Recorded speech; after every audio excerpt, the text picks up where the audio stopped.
Good afternoon, everyone. Welcome back to another episode of The Conversation. Rev Will and I are excited to have you all today. Today we're going to be talking specifically about white privilege. So what is white privilege and why is it so hard for white people to talk about racism? So first, let's jump to our guests on the street to see what a few people have to say.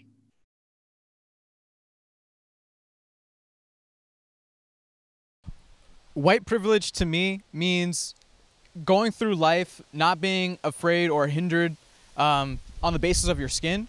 So for myself, it would be being afraid to speak Spanish in white communities or in restaurants, gas stations, being racially profiled for walking down the street, walking through a store, white communities especially, and having to work like 3 times harder than my white colleagues for the same exact work. Just to get the same recognition and praise that my white colleagues would get. Even in the academic community, as to whose voice is being heard, I think Peggy McIntosh's article was groundbreaking, and I think most people struggle to know what to do with that term, myself included, when you think about white privilege, because it's unacknowledged advantages.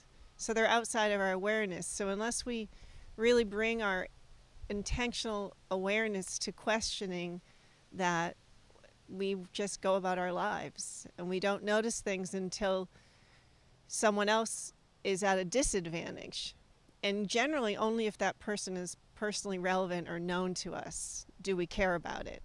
Because privilege, white privilege, is like, in a sense, it's like the wind. I compare it to riding a bike along Surf Drive. If you're heading for Woods Hole along Surf Drive and the wind's at your back, you don't know there's a wind there. You're just cruising along and you think life's pretty good and you're just flying down Surf Drive. And then somebody comes along headed the other direction and they can hardly move. They're working so hard to go into the wind, but you can't feel it. If you turn around and go into the wind, then you can feel it. And white privilege is like that in a lot of ways. When you have it, it's invisible. I grew up with it, and I didn't know I had it. I thought everybody was, being treated the way I was being treated. So it's, again, if you have it, it's almost invisible. It does not mean that your life is easy. And the first time, me as a white person, I think this is common for white folks, the first time we hear about this, we go, oh, wait a minute. Life hasn't been a bed of roses for me. I've had all kinds of things I've had to overcome. And my achievements and anything I do to create a really nice life for myself, that wasn't all handed to me. I worked hard for it. That can be true. At the same time, it's true that I had privilege because, yeah, every white person I know has had difficulties they've had to overcome if they want to have a good life and live a good life. But it's also true that one of the difficulties that gets added to all their others is not the difficulties of how people treat you based on your skin. So white privilege doesn't mean your life is easy. It just means that one of your problems is not the color of your skin.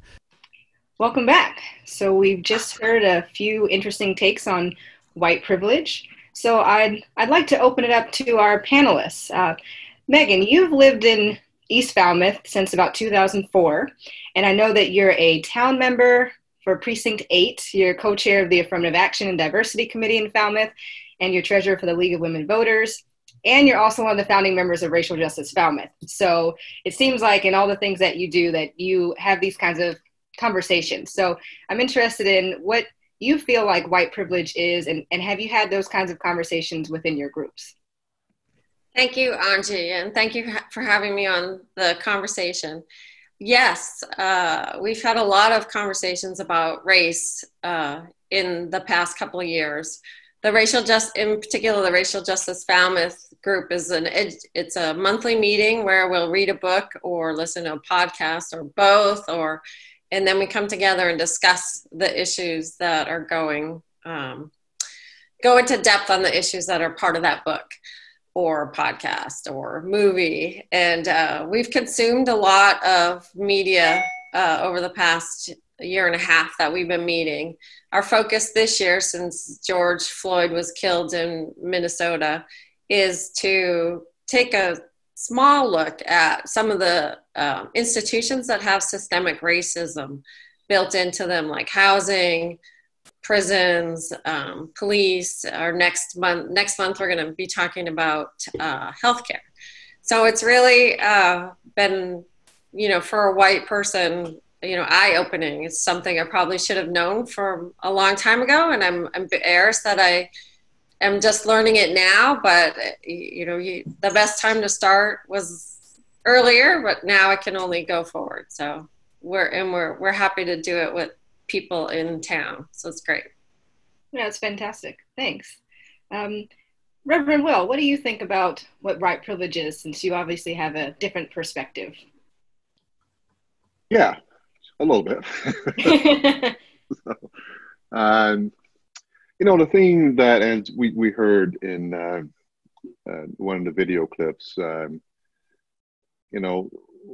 it's something that white folks really don't have to think about, because they just live it. It's just, life, and they go through life not having to worry about being attacked for the color of their skin or because of their race. And so as a Black male, that is always, it's always present with me. I always know that when I'm in the presence of a white person, that they outrank me in terms of privilege.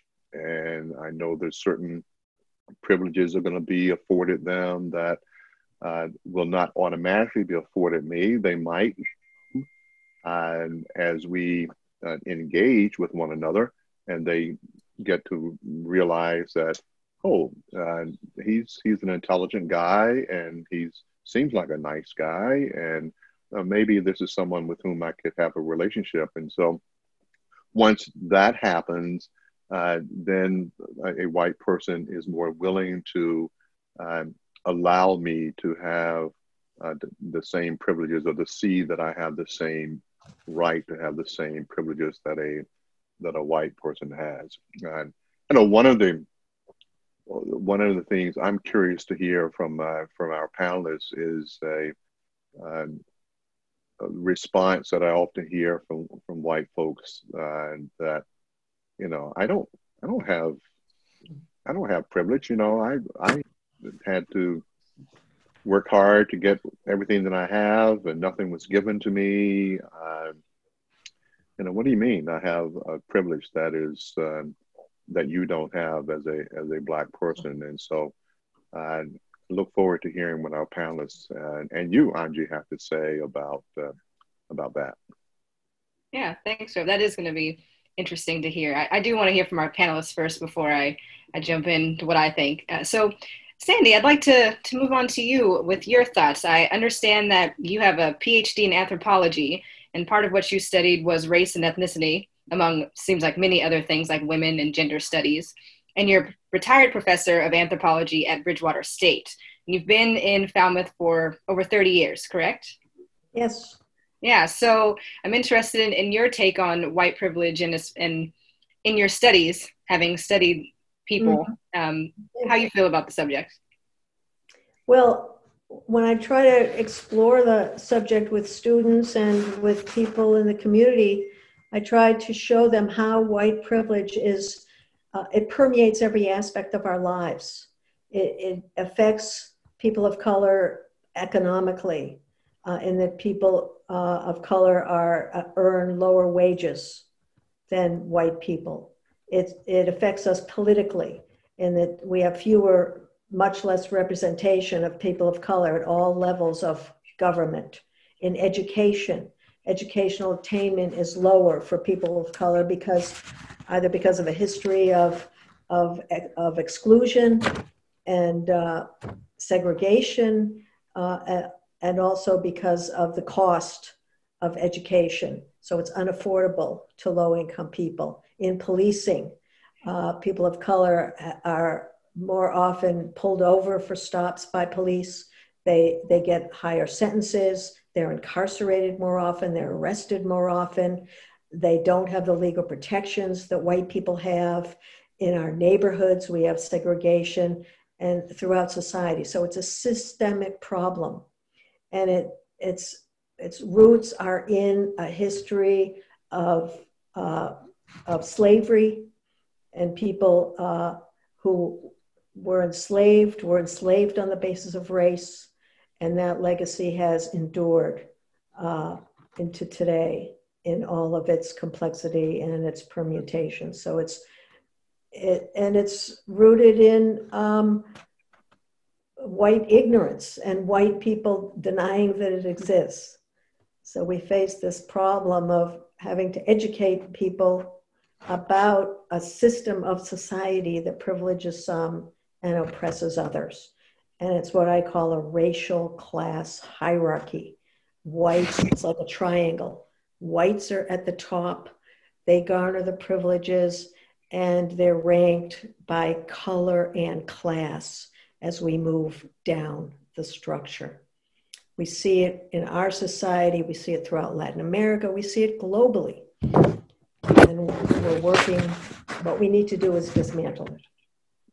Absolutely. And part of what you said about the system specifically, I just finished reading the new Jim Crow, and it seemed like a lot of things that I felt like I kind of knew, there was evidence of it. And there were court cases and Supreme Court cases that were like, they just showed a clear manifestation of white supremacy in these systems within our country. And that was, it took me a while to read it because it was difficult to get through, but I think that's just one really good example of the ones that you just mentioned. And so speaking of things globally and how white privilege is global, Carmina, I'd like to ask your thoughts. I know you're from Spain and you left Spain and went to Holland and then came to the United States, and you've been here for about 20 years. So in your experiences, is white privilege here in the US very different than it is maybe overseas, or what similarities have you seen? Well, in Spain, when I grew up, we didn't have a lot of foreigners. So it was just maybe a few Moroccans, which indeed were treated very, very poorly. But I was unaware. I was so unaware of what was going on. I didn't even think about my white privilege until I came to the United States and as an immigrant, and I was confronted with a lot of hostility at the custom officers. I was carrying my 4 children with me, one of them, Lucia, very little, sitting on my hip, and the blonde guy with blue eyes looked at me very strongly with hostility.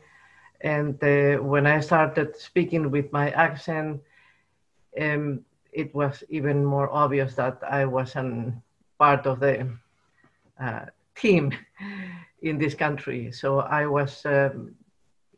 felt what I would call the otherness, that they put me in a corner that wasn't a very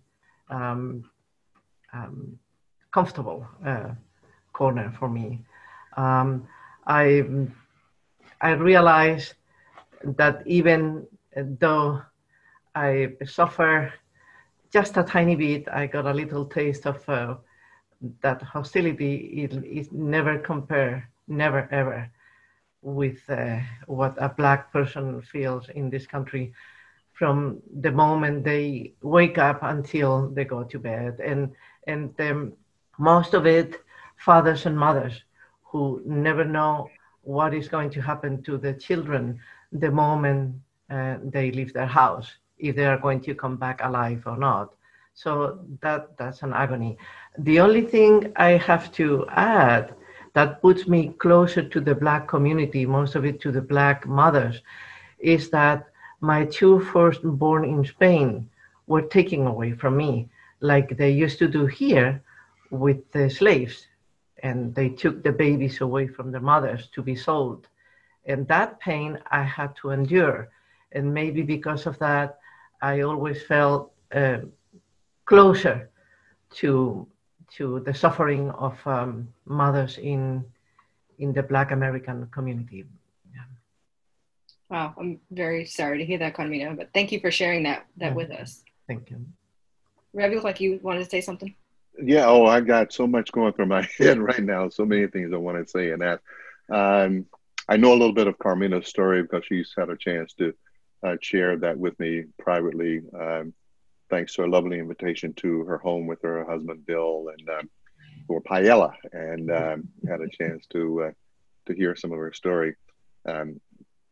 which maybe we should talk a little bit more about maybe at another time, what it was like living in a fascist uh, uh, government under Franco and all. But Sandy, one thing that you were taught, because you're an educator, maybe I'm jumping the gun a little bit. Oh, I hate using that phrase. Why am I saying jumping the gun? So why don't you jump ahead? Okay. As an educator, so how do you educate someone who is so profoundly and so obstinate about not being a beneficiary of white privilege? Someone who says, I don't have white privilege. What are you talking about? I don't. Can you give any words of wisdom? Well, you try to use plenty of examples. We talk about, when we talk about white privilege, we also are dealing with stereotypes, and we're dealing with prejudice. So I often give an example. For example, people say, well, you know, Black people are successful. We have a lot of basketball players. We have a lot of Hollywood stars, football players. I said, well, is that innate? You know, is that what Black people can do? And, you know, people are good at this or they're good at that. And I'll say, well, you know, what about Canadians? They're good at hockey. Does that mean that they carry a genetic trait for being a hockey player? You know, and I try to deconstruct and break down the stereotypes about education. Well, you know, Black people don't want to go to college, or they're not very good at it. So we work on that. And then we just really have to confront that racism is learned. It's learned at the breakfast table. It's learned at your parents' knee. It's transgenerational. People pass it on to their children. And we confront the issue, for example, of affirmative action. You know, why do we have affirmative action? Why is it necessary? And how do you educate people about seeing the world in a different way, using examples around structural inequality and what is innate and what is learned. If if a child is born to a drug addicted parent, do they have a choice about that? But you know, they are the recipient of a condition over which they had absolutely no control. Race is innate. It's not learned. And we talk about what innate attributes do we have that are universal, that affect us. And we have very few, you know, we have very few innate attributes as Homo sapien. Virtually everything we do in every part of our culture is learned. All of our culture is learned. And racism is learned. And so we just work through those kinds of issues. And once you see how society is structured around inequality, whether it's gender-based, race-based, economic-based, I mean, people do learn. And once they learn it, you can't unlearn it. Once you see the big picture of structural inequality. But it's difficult. People are into denial. I agree. I love so much what you said about racism and all the isms being learned is not innate. But as a person of faith, as a spiritual leader in this community, the one thing that I believe is innate is love. Love. Mm-hmm. That every human being is born with the capacity to love and the need for love. But something happens as we begin to matriculate through life that causes us to not want to offer that innate love to others who are different from us. And you're absolutely right. It's learned. And the whole issue of what is learned and that love is innate. Well, there is a debate in the social scientific community about whether humans are innately cooperative or innately competitive. This is really the root of the division of society. You know, are we innately competitive? Are we innately self-aggrandizing, that we want to get things for ourselves? Are we innately a warring people or a peace-loving people? And we, you know, humans need community. Infants cannot survive without families and without extended families and care for the longest period of, infantile dependence of any species. We are innately a social species, and we have to cooperate with each other. And the question is, why do people build boundaries? You know, why do they build ethnic and racial and religious boundaries where they have an aversion to people unlike themselves? They're loyal to their friends and family, but they're disloyal to outsiders. And I did a research project on Provincetown and about overcoming difference and building community across the divide of difference. And what I found is that Provincetown does not have ghettos. You know, we don't have ghettoized neighborhoods in Provincetown. Everyone lives together. People congregate at church. They do social activities, the senior center. They do fundraisers across the gender divide of GLBTQ and straight people. And they get along. And it was really instructive to think about, how do we overcome difference and build community across those divides? You can't have it where all the white people live in the suburbs and all the minorities live in the cities. We have to break down those neighborhoods and integrate and become one. Carmina, I think I saw your hand. Yes, I am hearing words like love and community, which are the pillars of success for society. However, I have to say that for me, what I experienced in the years that I have been exposed to racism in America is that whiteness is an analogy for power, and white supremacy is an analogy for power and hatred, and is based on colonial rules. Education, finances, medical care, whatever you want to call it, is all based on colonialism. We have to accept it.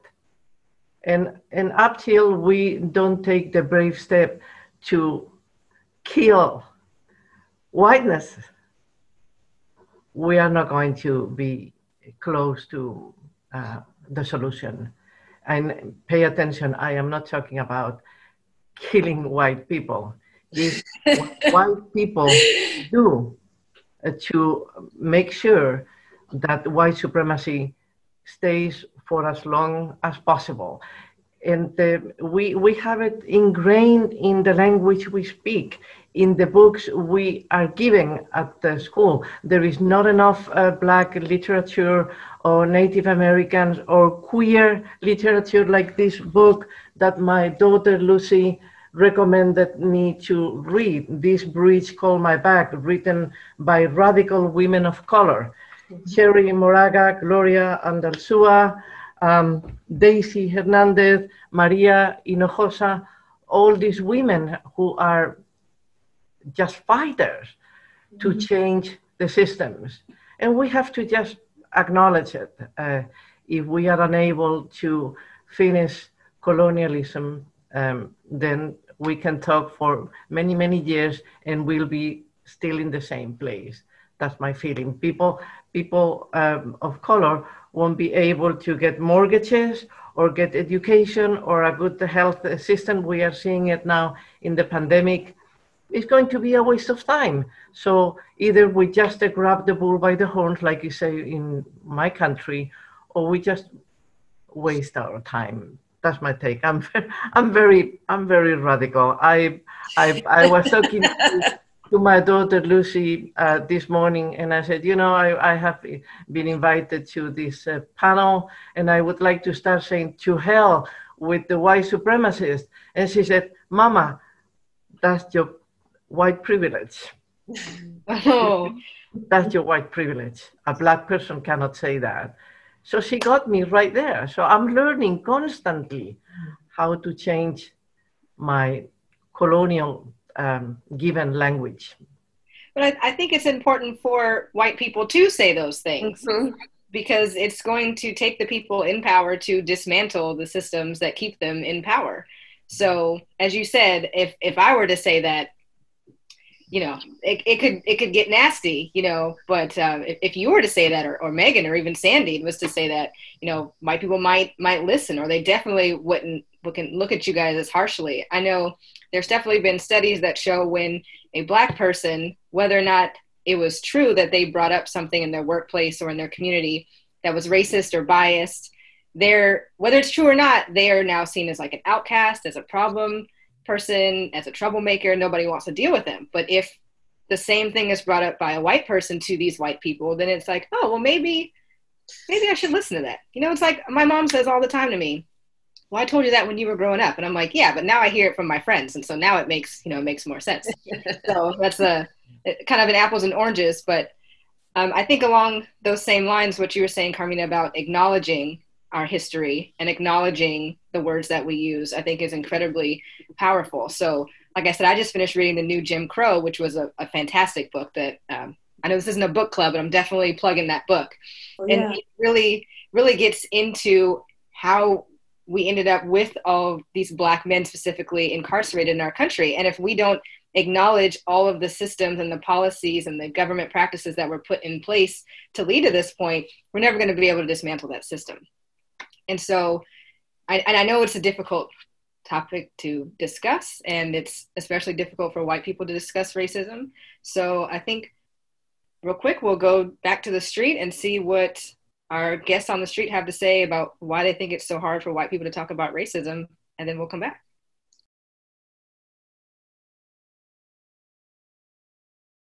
The first reason I think why it's hard for white folks to talk about race is because we're afraid we'll say something stupid, something wrong, something hurtful. And you know what? We do all the time, because the reality is, growing up white in America, you don't have to understand very much about race. And frankly, when I grew up, we weren't taught. I mean, I was taught about slavery, but I didn't know about Tulsa. I didn't know about Juneteenth. I didn't know about the lynchings. I didn't know all of those things.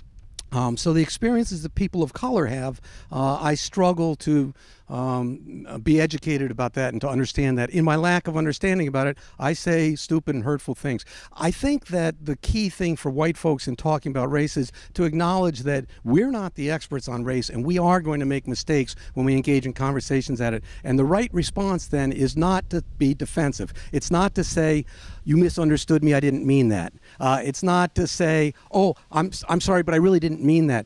No, it's just to say, I'm sorry. If I step on your toe and it hurts you, and I say, I'm sorry, I didn't mean to step on your toe, it still hurts you. And the proper response when we make a mistake is to listen to it, to learn from it, and to say, I am sorry. So that's one reason why I think that it's hard for white folks to talk about racism, is we're afraid we'll make a mistake. So I think people, when they're are afraid of saying the wrong thing, and they're afraid of this sort of, now it has a term, the cancellation culture, right? That if you talk about race and you make a mistake, or even if you do actually do something or say something that is racist, that you'll be attacked and treated like you're not a good person. I think most people want to believe and try to be good people.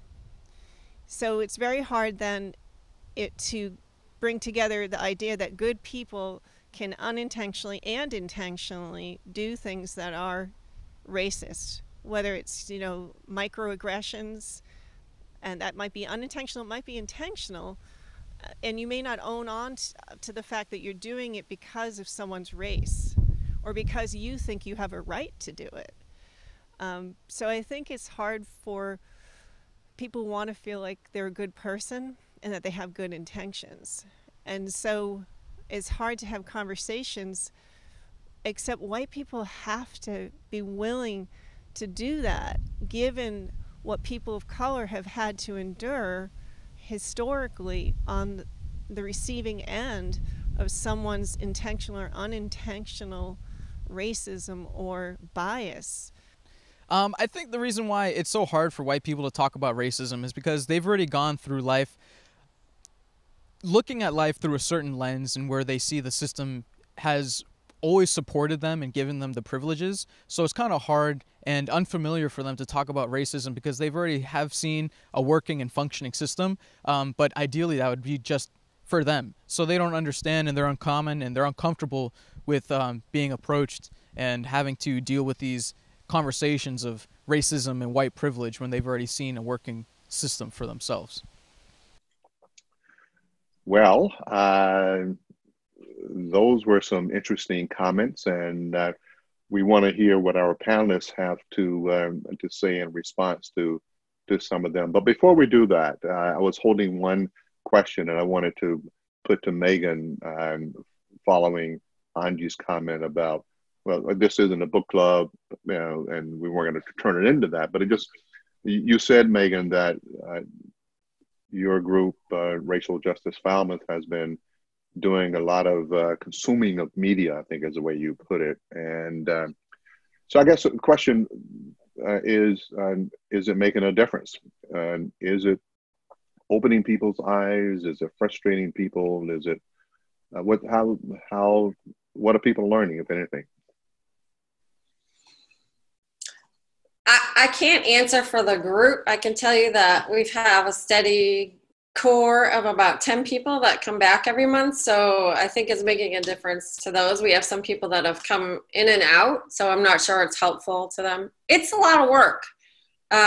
We started our book club with a book club. It's not a book club. It's a discussion about race, conversation. We read a lot of books for it. We started with White Fragility, and a lot of people hated that book.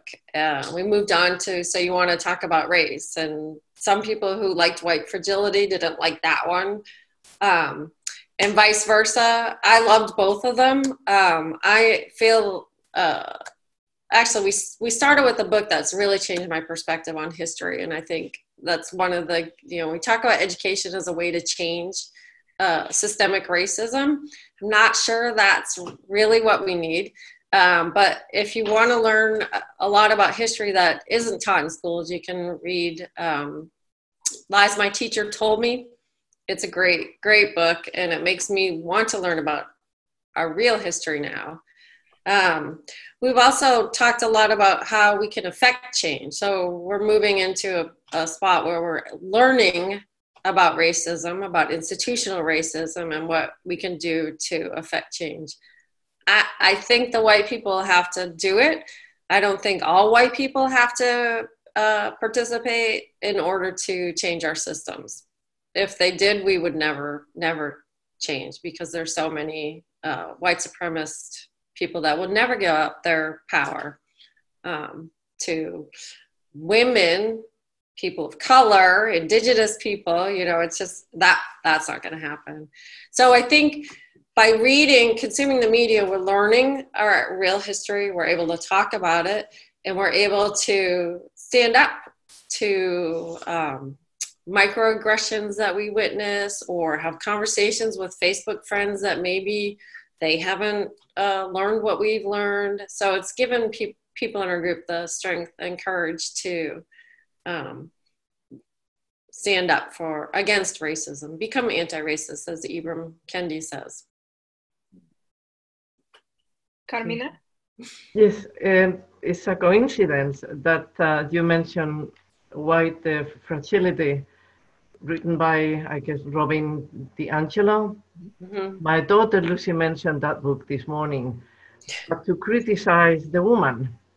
She said, Mama, she is a white woman who charges now $40,000 to go places to talk per session, and she has been given red carpet while black writers even more successful than her and accurate, haven't been able to get the jobs or whatever. So I haven't read the book.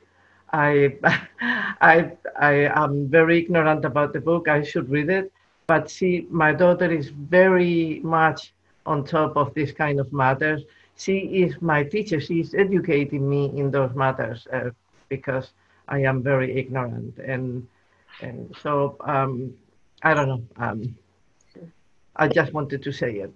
She's also very smart, having attended she's attending the University of North Carolina, Chapel Hill, one of my alma maters. So she's a very smart young lady, obviously. I think that is a perfect example of white privilege, though, is that you can write about, and I've read the book. She writes about growing up white and everything being colonial. I don't think she uses that terminology, but everything being based around white and how white is considered the normal. And that's why you look at black and brown people are like, oh, you're exotic. It's because white is the normal. If you're not white, then you're not normal. You're not the baseline. And so it's an interesting dichotomy of, I'm going to tell you guys about how you basically shouldn't be, and yet I'm going to take full advantage of all these opportunities and not make the space for the people of color. Because what she really could do, a really great way she could use her white privilege is if she's contacted by organizations or speaking roles and they say, oh, we want you to talk about these things, she could say, great, how about I point you towards this wonderful black or brown person who could come in and tell you the exact same things, but bring in their actual experience, which she will never be able to do. Maybe somebody should tweet her and tell her that. Yes, I agree. Go ahead, Megan. I have heard her in conversation with Krista Tippett with, I can't remember the gentleman's name, but he was the black man from Minnesota, maybe. I don't know. But he was driving the conversation and she was essentially the guest. So there's hope. Okay. Yeah, this is why you don't judge a book by its cover. Well, I haven't done my research, but hearing those numbers and thinking about the many opportunities that I'm sure that she gets. Yeah. Yes. I'm curious, Megan, you said that there was amongst the group doing the readings, there's some people hate it, I think was your term, hated white fragility, and others didn't. So what was it that people in your group, which I'm going to make an assumption is mostly white or all white? Why would it depends on the week. Majority white, yes. Okay. So what is it that they hated about white fragility? Because that is the book that is out there. Right. Yeah. I don't get it. I don't understand. I was like, oh yes, yeah, right. Yes. Okay. This is what, and other people, I think, like, I have a really direct style of communication. So I appreciate that. I think some people don't appreciate it. Sorry, that's their loss. Like, it's obviously pretty much everything she writes is true. So if you're going to not like it, I'm sorry, you're just missing out on an educational opportunity, or you're so invested in the power that you have by being a white person, you just shut off. Those are my two theories about why someone would not like it. Yeah. Sandy, can I ask you to go back to the question from that we heard some folks from the street respond to? Why is it so hard for white folks to talk about racism? Well, I think one reason is because they have to confront their own biases and prejudices. And that's difficult. They have to look themselves in the mirror and really think about, how do I present myself to the world, to the Black community and to other people of color, or I exclude myself from people unlike myself by living in a highly segregated neighborhood and not socializing with people who are different from myself. And then they have to start thinking about, well, why do we have racism? And what can I do about it? And again, it's a very uncomfortable issue, as you say, This woman, the author of White Fragility, makes huge honoraria, and maybe she donates all the money to worthy progressive causes. I mean, maybe I'll give her the benefit of the doubt, but most likely she doesn't. So we have to confront the fact that the system as it is good for white people. It privileges white people. We collectively, I'm white, we benefit from it. So it makes you feel very uncomfortable thinking about, well, in order for society to really overcome racism, we have to dismantle it. We have to equalize income. We have to get rid of economic privilege. We have to make affirmative action even stronger rather than getting rid of it, which we did during this administration. We have to make voting accessible, more accessible, while we're dismantling voting rights. So these people are, into denial, and it's a very comfortable way to be. It's a comfortable place to be. I'd like to pose another question to the whole panel. Is something that George mentioned just a few minutes ago. We heard him say that white people often say, well, I don't have white privilege because I've struggled. And so if there's these systems in place, like, how is it that I've still struggled to do that? Have any of you experienced talking to people specifically about white privilege and these systems and them saying, but my life hasn't been all that easy, so I definitely don't have white privilege? And I just open that up to anyone.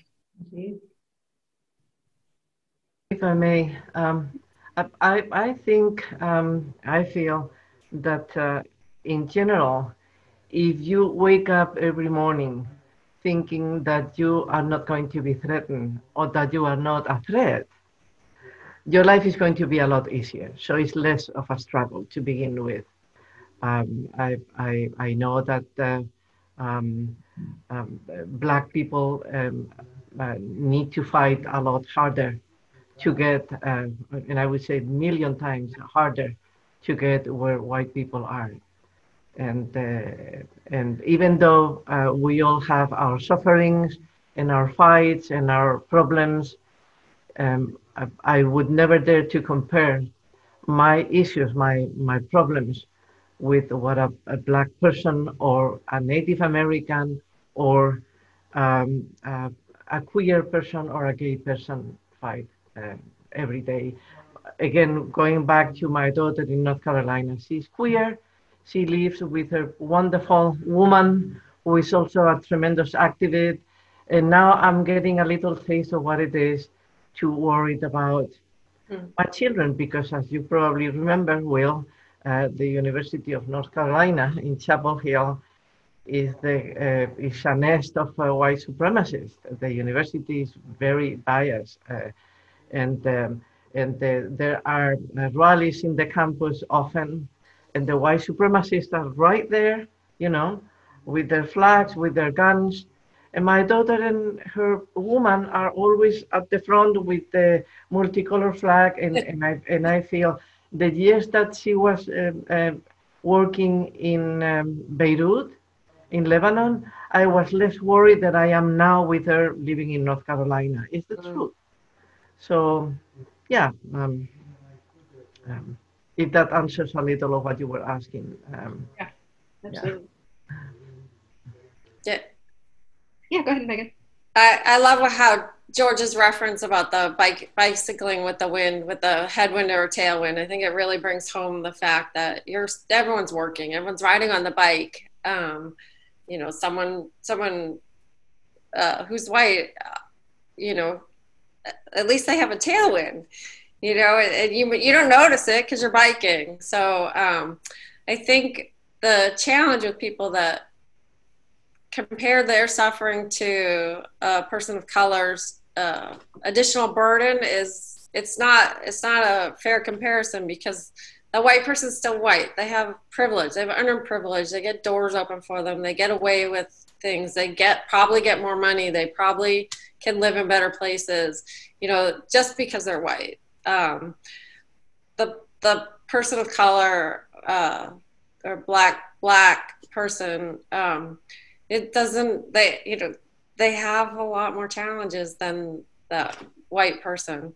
I haven't started doing this yet, but I'm planning to. Someone thinks, you know, someone who's white complains about their burden or their challenges, and, you know, I have it tough, so why don't I get special treatment? It's like, well, would you want to be black? Would you be black? And you know what the answer is going to be, because that, you know, even if we haven't consumed the media or done the thinking or processing, I can't imagine anyone saying yes to that, because we live in a society where white has more. Yeah, absolutely. Let me pose what my friend calls a spicy hot take. That's when he has an opinion or a thought that may not go with the general consensus. Do we think there's any spaces where there isn't white privilege? I'll talk specifically about our community and in our country. Are there any spaces where we don't see being white as a privilege, or any spaces where white privilege is reduced?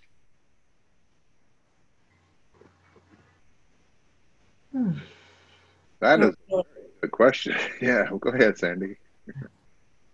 Not really if we're thinking about structures of society. I think there are fallacies. For example, education is supposed to be an equalizer. And if minorities seek education and become educated, then that will equalize income, it will equalize opportunity and so forth. But people don't remember that transgenerational wealth is what gets people into college and gets people into the middle class and the upper classes. I do think that the system that we live within oppresses white people too. Ed Markey likes to give the example that the 3 richest people in the United States control 50%, as much wealth as the bottom 50% of Americans. Wow. So there's, you know, poverty in the white community. There's obviously ignorance, but there's lack of education in the white community. There's poor housing, and so forth. But white people have the advantage of being white, and it's their whiteness that makes a person like Donald Trump very attractive to them, because it gives them a sense of their superiority over minorities, immigrants, Black people, poor people, Native Americans, and so forth. So I think, you know, we need radical structural change in order to really do this. And one point I wanted to make was that the Black Lives Matter movement says we, you know, people of color should be the voices, that we need, as people of color, need to take leadership roles. We need to be in front. We need to be expressing our grievances and sitting at the table of decision making. And I think that's really an important issue. If I may. Absolutely. I often wonder when I see the Black Lives Matter with a lot of white people around, including myself, as often as I've been able to go. We white people are so spoiled, and we like to feel good about ourselves. And I wonder how many of us have gone to those rallies just because of the feeling of, I am a good person, I am not racist. How much do we care about what is going on inside the minds and the hearts of the Black community? And again, in order to ask ourselves those questions means to confront ourselves with our arrogance and with our ignorance, with our selfishness. But sooner or later, again, we have to come to terms with that and put our energy into doing our homework and listen to what the Black voices, which need to come more to the surface. We need to listen.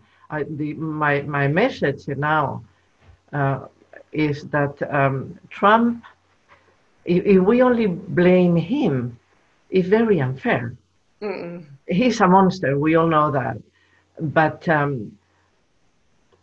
white people who support them, and I guess some Black, are part of the machine that keeps that monster active. And one thing I have very clear in my mind, I don't want to be part of that machinery. What I would like to do is to present myself in the Black community and say, I'm here at your service. Use me in the best way you think and feel I can serve you. I don't have the right to go places and fix things that I am so ignorant about. It's like when my daughter Lucy was again going to the refugee camp in Beirut, Bush el Barasne, with her master's degree from Harvard University in education, thinking that she was going to change lives of the refugees. And she got the first slap on her face that you cannot measure people you don't know anything about with the same barometer that they measure post-traumatic stress disorders in children in America. She had to give away all that arrogance and say, now I'm here to listen to these people, to these mothers, to these teachers, and let me know what I can do to be of use. And the same thing I tell you, the Black community, I want to work at your service, but I don't want to take any initiative. I want to listen to you with all my heart, and I want you to be at your service. Hey, Megan. Was it the spicy hot question? Hot spicy? Spicy hot take? Spicy hot take. I do not know of any spaces in our community where white privilege it doesn't exist, but I really hope that there are some. I know that my life doesn't overlap with everyone in town, so I really hope that there are places where communities of color can have the peace and community with each other where they're, you know, we're not there. I hope that's there. So, I'm sorry, go ahead, Sandy. I mean, separate but equal, I guess, is what we're striving for. It's, and you know, as a member of the Jewish community, that's the legacy of discrimination, generations of discrimination, is separateness. So, and Megan, you can correct me if I'm wrong. The way that I look at what Megan said is, and I understand where you're coming from, Sandy, about being separate, but I do think it's important for people of color, specifically Black people in this community, to have a safe space where we can have those kinds of conversations. That's why I think like affinity groups and things like that within organizations, within universities and jobs are really important, because there is something to be said and a encouragement that comes from knowing that you're not the only one dealing with certain things, and knowing that there are other people who are going through or have gone through the same things who can support you. So while I totally understand not separate but equal, because that we know does not work, I do think there needs to be spaces where people can be open about what they're going through and to encourage each other and just to feel really safe in those spaces. Indeed. And I wanted to comment on, I forget who said it now, I'm sorry. There's this idea that if you are racist, you are a bad person. And therefore, and people, specifically white people, don't want to admit to ever having racist ideas or being in racist situations or not standing up against racism because they don't want to be a bad person. So I think one thing that we need to talk about more is you can have racist ideas and you can do racist things and not necessarily be a bad person. Like those two things don't always have to be linked. Like I am not homophobic by any means, but I have definitely had moments where I've thought something and thought, oh, whoa, okay, let's back up. Why did I think that? Where did that come from? How do I make sure I don't think that again? And I would not call myself a bad person. It just means that the way that I was raised in the communities that I've lived in and the experiences that I've had have taught me to think a certain way.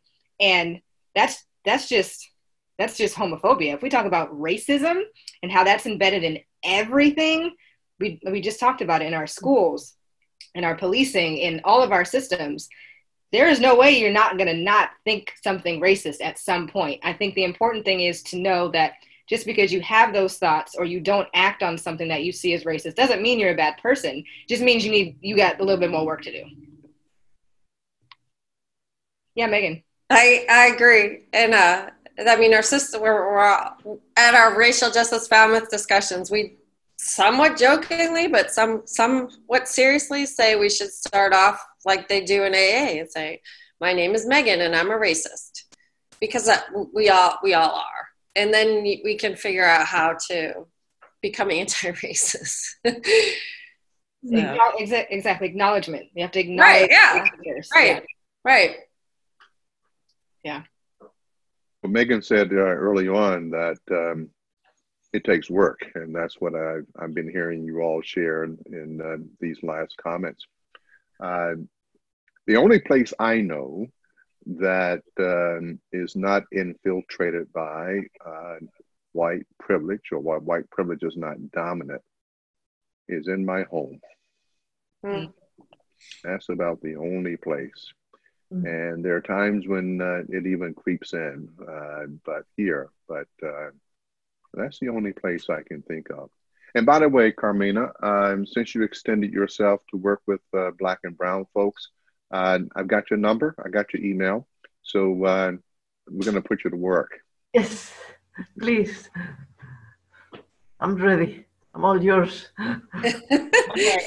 I love to hear it. Well, I really want to thank all of you for taking the time to talk to us, to be so open with us today. I really think this has been a great conversation. I hope that those watching at home also feel like it's been a great conversation, and you continue these conversations amongst yourselves, with your family and your friends, especially that one friend who you know probably wouldn't watch the show, and that one uncle that always says something crazy. So I hope that we all continue these conversations. And a special thank you to Deb Rogers and Alan Russell at FCTV, making sure that this happens. And I don't think we've yet decided on next month's topic, so it'll be a surprise, but we look forward to seeing you all there. Thank you.